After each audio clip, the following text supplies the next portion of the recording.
Thank you, Donna. Appreciate it. And thank you for everyone for showing up. And thank you, Beth, for kicking us off.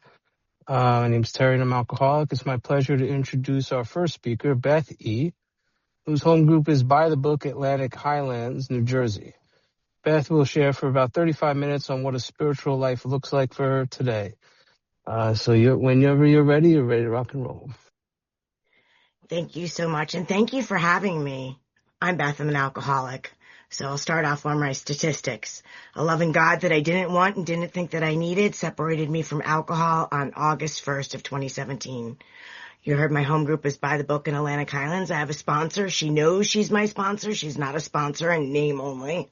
I have a service sponsor for the love of AA. Sometimes you guys really bug me, which is why I need a service sponsor. And I want AA to exist long after I'm no longer here. I also sponsor other women. So I love the topic, living a life guided by the light within. I had no light when I walked in here. And when I came in and I heard the word God, I just bristled with antagonism and thought I was unique, that nobody else has the God problem like I do. But thank God for good sponsorship, and like we just opened the meeting with good spiritual teachers, right? The big book says, I'll read a quick little paragraph on page 55. It says, actually, we were fooling ourselves, for deep down in every man, woman, and child is the fundamental idea of God. It may be obscured by calamity, by pomp, by worship of other things, but in some form or other it is there. I had no idea the things that were blocking me from having a relationship with God until I actually took all of 12 steps. I didn't know deep down inside within us, there's that light within me, but it's been blocked by all this other stuff, so I've only been fooling myself that I can't have a relationship with God. I didn't know things like calamity were blocking me. I came in with a lot of drama, and I still like a little bit of drama in my life, which is dangerous for this alcoholic. But things that are God blockers were blocking me from having a relationship, this calamity, drama, grandiosity. My problems were the big deals in my mind. I had other blockers, men, right? I thought in him, I will find this wonderful, amazing guy, and I will have the white picket fence with the 2.5 kids, and that will make my life okay. Then I won't believe that I'm the wretched being that I don't know that I believe that I do, because I haven't gotten down to the causes and conditions, because I don't have a loving God in my life. So outside things are going to fix an inside problem. So when it says deep down inside, every man, woman, and child is the fundamental idea of God, what my sponsor said to me was, you're not missing the God piece. What we do here in AA is we teach you how to get in touch with it. And it's as a result of taking the 12 steps, taking the actions that are outlined in this book. But I'm also blocked by, it says not only calamity, by pomp. Well, what is pomp? Well, I didn't know pomp was this incredibly big ego in me. I always thought ego was you drive the really fancy car and you know your stuff don't stink, and that's what ego is. But that's not what ego is. Ego, aka, is the bondage of self that we talk about in the third step. It's the things that block me from having a relationship with God, where I get caught up that I don't know that I have lack or attack or lack and limitation, that's where the ego comes from.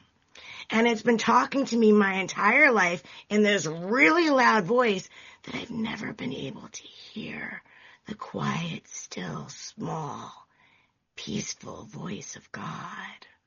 Pomp is also all these character defects that I've been running around spraying everywhere. I like to call them defenses rather than defects, because I don't believe that God made a defective character. I believe what God has done is God has made me human. But I have been overserved, like I was overserved in alcohol, with these defects of character, these defenses that happen naturally. They're reactions. And I can't control them. I'm just as powerless in step 6 as what comes up for me, the exact nature, as I am in step 1. Step 6 is the only other powerless step that I have no power, choice, or control what comes up for me, but thank God for a step 7. So it also says by worship of other things. Well, worship of other things can be money, for me, men, My feelings, I worshiped my feelings. I thought they were the guiding force. I just acted on everything that I felt.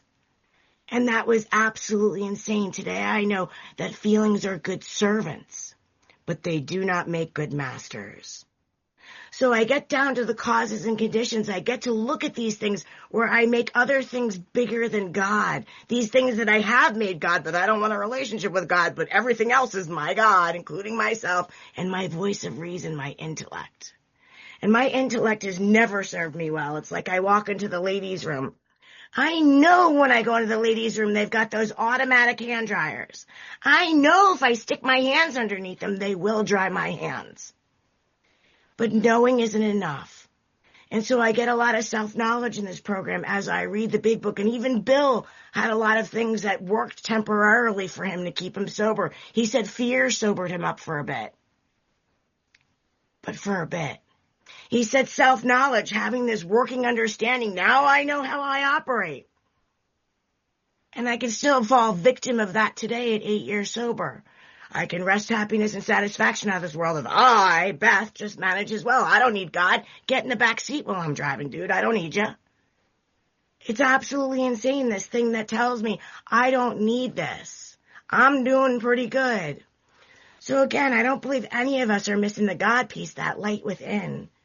We just teach people how to get in touch with it, and I have to keep getting in touch with it, which is why we have these steps, which is why it's so important for 10 to examine as I go throughout my day, because I can be very emotionally immature, and I need to do spot checks, turn, ask God to help me with the stuff that's going on in my head, because I don't know about you, but I can start playing a really scary movie about how everybody else sucks during my day. So it's absolutely insane, this stuff that just possesses me and tells me that I need to act on these things that stand in my way of having a relationship with God, because I'm running the show.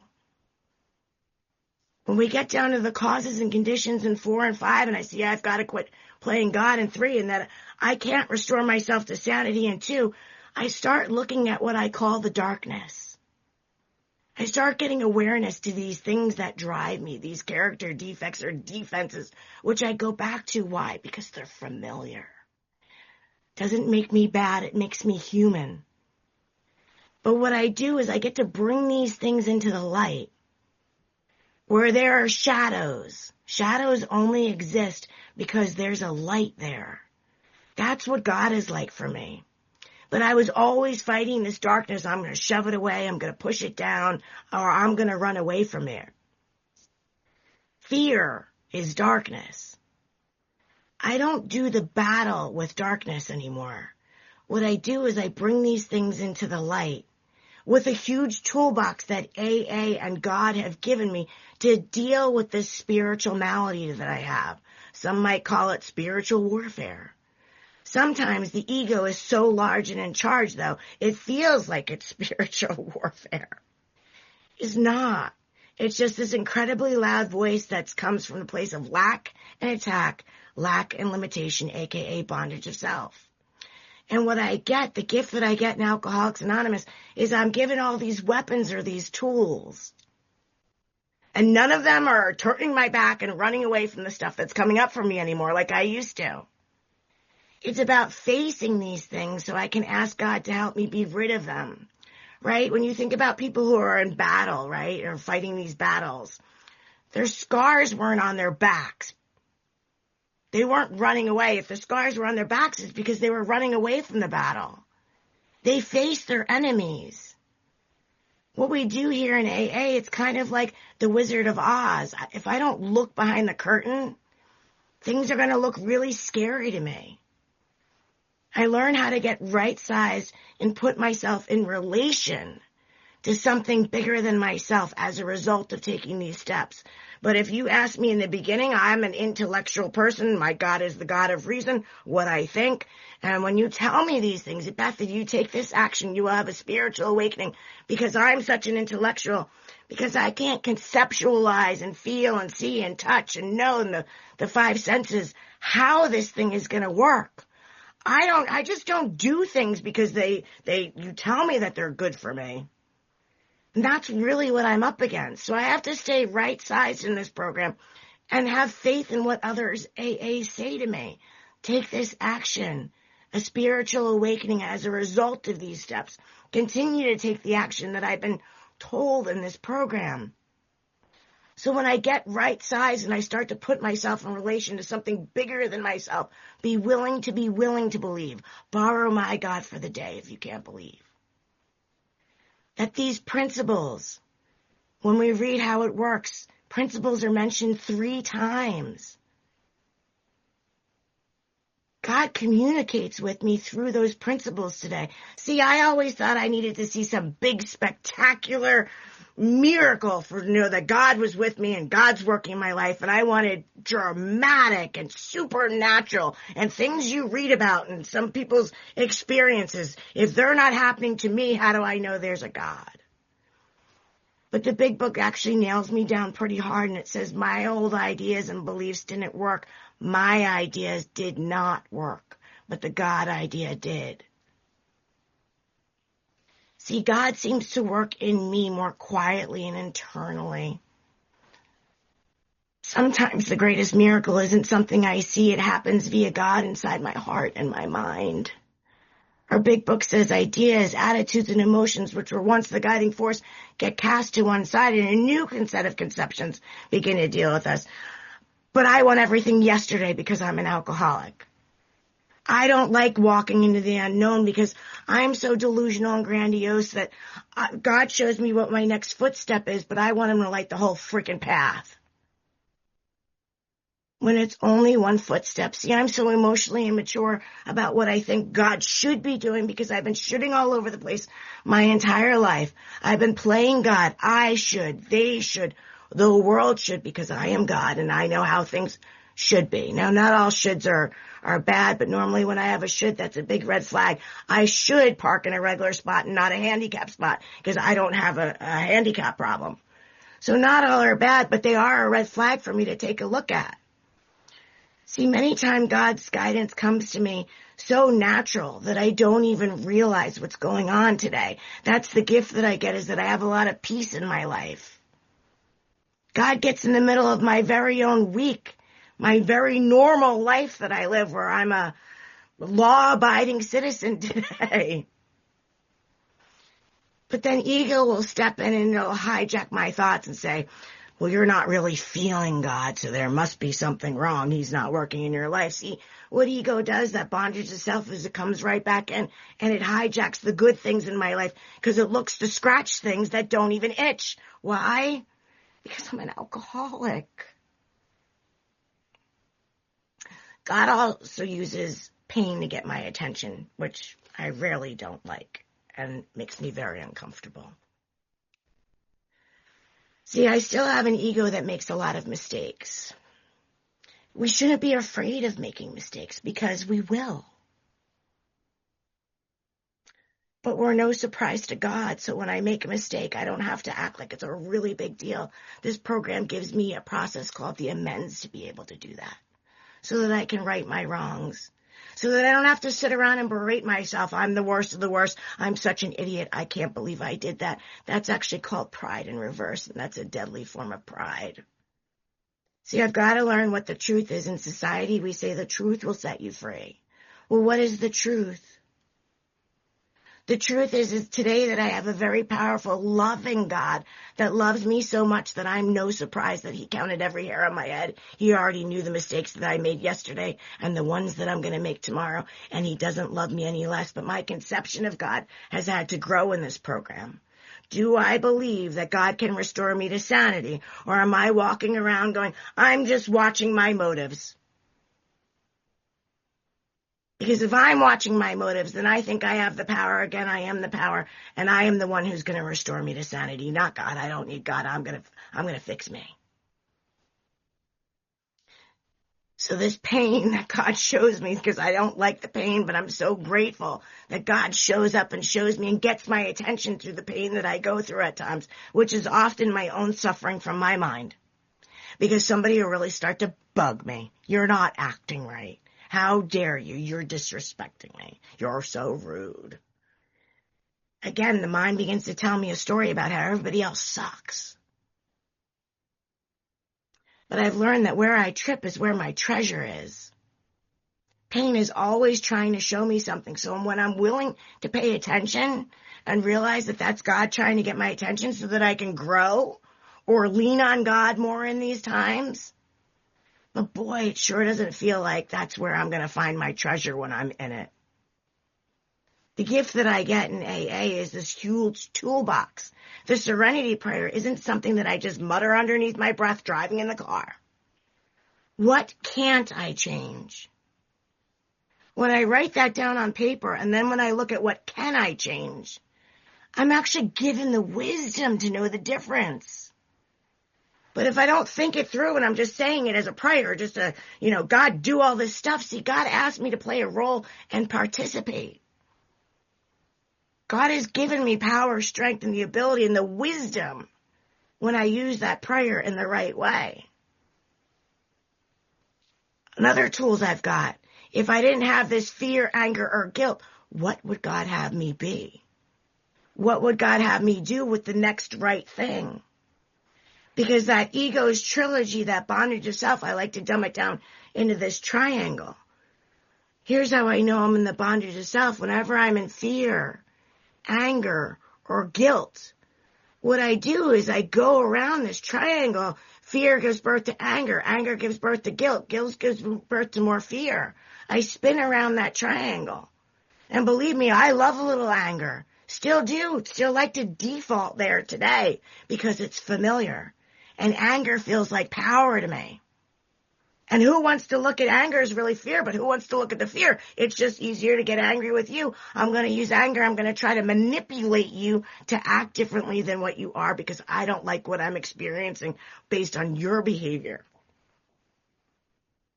I'm God. I'm going to fix this. And when I have that anger and I behave badly, then I have guilt because I have a God consciousness today that it didn't feel right that I unleashed that anger with you. So now I'm going to guilt myself. I'm going to tell myself I'm bad. I'm horrible. I'm a bad AA. I should be more spiritual by now at 8 years, right? I've got that pride in reverse. And then I'm going to go into fear again. And I will just go around that triangle until I allow and take that stuff to God. But I've got to get down to the causes and conditions. Put my feet where they need to be and do the next right thing is often a quick little answer and keep my head in the clouds with God. Look at what I can bring to the situation rather than what I can take from it. I'm the group chair at my home group.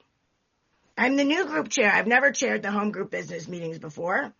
I'm in the district. I've been in the district for a lot. And somebody said to me, Beth, maybe the reason why people are reacting to you and telling you so much of why you're doing things wrong is because they hold you to a higher standard because of your district service. I said, I don't care about that. That guy had no right to stand up in the middle of the meeting and tell everybody I'm doing it wrong. That we didn't need to vote on that. And I'm thankful I'm not saying anything. I kept my mouth shut from the podium, but I'm seething inside because the big book says the exact nature of our wrongs we have to get to. If you told me that I was an approval addiction junkie, as our big book says, aka self-seeker, I would have told you, no, I'm not. I don't care what anybody thinks of me. Meh. But I behave like I care what you think about me. That's where that anger came from, which is really fear, because fear is that I want to be approved of, fear that you're not respecting me, fear that I'm not enough. I'm not doing a good enough job. See, these stories go on unconsciously until I begin to shine a light with God. Not to berate and beat the crap out of myself because it's come up again, because it's the same stuff that normally comes up for me. But to realize that of myself I am nothing, let the Father do it the works. I need a God in that moment, hopefully for 6 and 7, which I believe is the heart of our program for a reason. And it's my opinion that when we open up this big book, everything we do from the first page, the title page, all the way to the 7th step prayer is perhaps a step 6.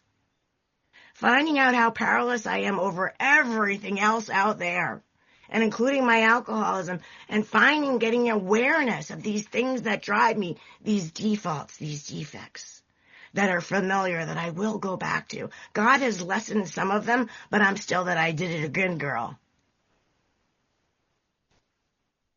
And knowing that if I find it objectionable through the awareness of where I'm going to default to, having a step 7, the humility to go to God in the moment. It's not a prayer that I say in the morning and I just think things are going to roll right off my back all day. It's an in the moment as these things are occurring. God, help me have a new perspective. And don't think that I'm going to give myself that new perspective. I'm just going to act right. I'm just going to keep my mouth shut at the podium, pat myself on the back. I got to take this stuff in a self-examination with God and look at these old behaviors again that are driving me and know the truth. The truth is I don't need this guy's approval of me. I want it. Doesn't make me bad. But I look at that stuff and I realize that the only thing that I need is God's approval. Because as long as I'm looking it out there from you and I'm looking at Ruth, if you're not nodding your head and agreeing with me and, making me feel amazing and wonderful on this talk, I can make that into something because I'm an alcoholic. But I don't need Ruth's approval anymore because I work on God consciousness, God esteem, so that people don't get under my skin as often as they used to. My mom has borderline personality disorder. My mother's never been a mother to me. My mother calls me names like evil, and I won't repeat the other words because I try to live a spiritual program. But I used to get so upset with my mom. Why? Because I made my mom the arbiter of my value. I make other people the arbiter of my value.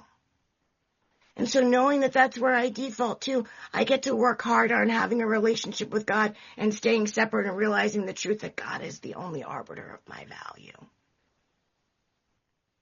So I look at these character defects and, I got to watch out. Like I said, I'm going to examine my motives on my own and attempt to restore myself to sanity and all these things. And whenever I'm trying to change myself, what I end up is a more selfish, self-centered version of myself. It never worked. So I have to allow God to revolutionary change these things on his timing and his own way. See, the big book says that God can use everything, my dark past. See, God doesn't just take all these things so that I can walk around being Miss Spiritual Beth in AA. God doesn't strike me white as snow, the 12 and 12 says. The gift that I get is my humanness, because I am perfectly relatable today because of my humanness. Because if I said to Jersey Jill, oh my God, Jersey Jill, why do you keep talking about that same problem over and over again? God has removed that from me. Haven't we talked about this before? Like if I said that to my sponsees wouldn't want me to sponsor them. I wouldn't be relatable. Identification is the number one thing in this program, which is why I say me too, but here's the solution. I want you to know that I'm perfectly human and I don't walk on water because I get time. What I get is more experience in life of going a lot more pain than somebody that has with 1 year. Mostly from these defects of character and not applying the gifts that I've been given in this program. I don't want to be in bondage to how others act anymore, the way they drive. I mean, I was a road rager. You get in front of me and go the speed limit when I'm in the fast lane in New Jersey? How dare you? I begin to act like you woke up rubbing your grubby little hands, Ash. Like, yeah, you in the morning you were out thinking I'm out to get Beth on the road. You don't even know me, but that's the way I'm going to behave, which is absolutely insane. I want to be at peace, and the gift of this program is that I have a lot more peace, and I don't always behave like that, but sometimes I do. Sometimes the ego makes time an enemy. Sometimes your opinions of me can set my hair on fire. There's a lot of energy in the world right now, and it's kind of around this retribution, this sense of fairness. I always had a sense of, well, that's not fair. I got let go of my job in August, and the way they did it and the way they handled it was definitely not fair because they told me they were firing me and the HR wasn't present in the room, and I had to work for a month until HR came back on vacation. And it's horrible working for a company knowing you're being let go and you still got to work for them. And the stories that I was telling myself about how wrong they were, and this isn't fair. And I've just made myself a victim, which is my default. See, if I never had a judgment, preference, or opinion, I would never be a victim of you. If I never had a judgment, preference, or opinion, I would never be bothered. But like the big book says, the things, the God blockers, calamity, pomp, worship of other things. I can worship what you think of me. So this whole thing of, they're wrong, you're wrong. Again, I could tell myself a really scary movie about how everybody else sucks. What we do here is we get down to these causes and conditions. I begin to look at the bedevilments where I don't have relationships with people. I have reactionships because that's my default. But I get to live a principled life as a result of connecting with God and staying with you. And this alcoholism that I have where I have spiritual amnesia or really short memory on how to live this way, which is why I'm better at being here with you than forgetting and skipping things and not sponsoring. And I don't need meetings this week. I'm good. I'm going to go on vacation. I learn how to pray. I learn how to meditate. I get this awareness through taking the steps, and I get to practice reaching for peace, to dig really deep for it sometimes. My sponsor said to me a couple years ago, Beth, do me a favor. Practice forgiveness. Don't make your peace of mind contingent upon what's happening or what's not happening. Don't make your peace of mind contingent upon how Antoinette's treating you today. See, what I'm doing in AA is I'm asking God to shine a light on me so it can shine off of me onto others. But I got to get this stuff out of the way. There's a line in the 12 and 12 I want to read, and it comes from page 101. It says, he thought it better to give comfort than to receive it. Better to understand than to be understood. Better to forgive than be forgiven. See, I always wanted to be comforted, understood, and forgiven. But I wasn't giving comfort, understanding, or forgiveness to you. All my problems with you were really big deals in my mind, and I didn't have access to it. It continues, it says, this could be a fragment of what is called meditation, perhaps our very first attempt at a mood, a flyer into the realm of spirit, if you like. It ought to be followed by a good look at where you stand now, and a further look at what might happen in our lives were we able to move closer to the ideal we have been trying to glimpse. It is through prayer and meditation that I get to sit quietly with God, that I get awareness of these things that plague me. Not to beat the crap out of myself, but to know where I need more God in my life. It is through this prayer and meditation that I get more peace in my life. It is through practicing this program that I have big islands of peace in my life, but sometimes I go for a swim. I just don't go for a swim as long or as often as I used to. Today I'm less judgmental, but I still have an ego that talks to me with great authority in my own voice that's negative, that's judgmental, that's always got that impending doom of fear on the side. But I get to ask myself, is this true? Is my God big enough to handle these things, or am I trying to handle these things? Do I believe, or am I now willing to believe that God can take care of all of these things, good and bad? I'm going to end with this. I had a real problem with the God word when I came in here. And then a year later, I was feeling a lot of pain in sobriety, and I got a new sponsor, and I just said, I don't know what God's supposed to do for me. And she said, Beth, it's in the big book. Where is it in the big book? She said, Beth, I want you to go through the first 164 pages again. And I want you to write in first person what God does for you, because it's in there. Now, I use these things that I'm about to share with you today as meditations. It helps me see how far away I am from God. Am I believing that God does these things? Am I willing to believe that God can do these things? So I'll start with a few of them. There's hundreds of them, and if you're interested in them, I believe my phone number is in my name. You can text me your email, not phone, and I will email them to you.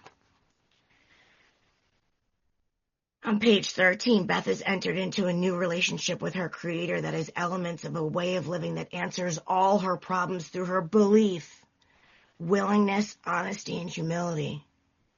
Am I practicing my belief, willingness, honesty, and humility that my creator is giving me a way of life that answers all my problems, or am I just spinning in them and telling myself a story about how everybody else sucks? On page 63, Beth is an employee of an all-powerful God who provides what she needs if she keeps close to him and performs his work well. Do I believe I'm employed by God, or do I believe that I'm employed by bad Brad and what he's doing? Do I believe that God's going to provide for me when I lose my job, or am I just going to have a good think about it for a week about how wrong bad Brad is? Page 67, Beth is helped by God to show how to take a kindly and tolerant view of each and every one. Well, sometimes I'm not doing that. We just had our mini conference at my home group where we answer a whole bunch of the general service conference questions, which anybody can make really controversial. And boy, did they. And somebody stands up at the end of the meeting and starts screaming, AA works fine as it is. I don't know why we do this stuff every year. And I mean, he's raging mad. Am I asking God to help me take a kindly and tolerant view? Or am I going to sit there and go, wow, that's a grandiose guy with 30 years? I have choices to make, to turn to God or to listen to this noggin, which of course it's going to talk to me in that voice, but I got a choice of whether or not I'm going to listen and react to it. Am I going to give it to God and ask God for a new perspective? Step 7, because I find it objectionable. Step 6. Page 70, Beth is relying on God for ideals, guidance, questionable situations, sanity, and strength to do the right thing. Or am I relying on me? Am I going to self to create a better version of self? Or do I believe and am I willing to go to God because God needs to change me, not Beth?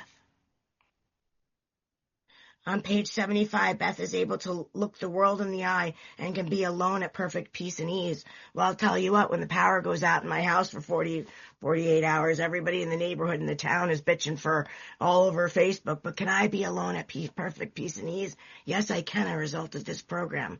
When I'm willing to stay awake and aware of these things that drive me mad, this ego that wants to hijack that peace and jump right in on this Facebook and read all that drama to get a little endorphin rise. Or am I going to be okay that this is where I'm at and the gift that I've been given is the silence and the quiet time? And the discomfort of the ego that says this is really uncomfortable because listen to all that stuff that's rolling around in your head. See, that stuff isn't going to kill me. Today I get to sit with these things that come up for me and say, okay, ego, give me your worst. What do you got to say about this? Go ahead, do your worst. Because what I resist persists. I don't want to stuff it down, pretending it's not there. Slogan, sling my way, this too shall pass. I'll let go, let God. I have to deal with these things as they come up. The gift that I get is I'm not a feeling stuffer anymore. I'm not shoving all that down into Beth's management because what ends up happening is my hair catches on fire. And then I'm going to be putting out all these emotional infernos all the time, which is how I live my life.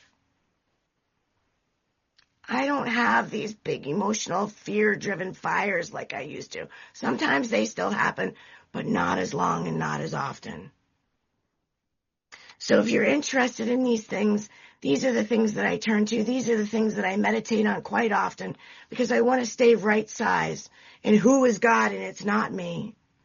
And because I have that spiritual amnesia to know what God does for me.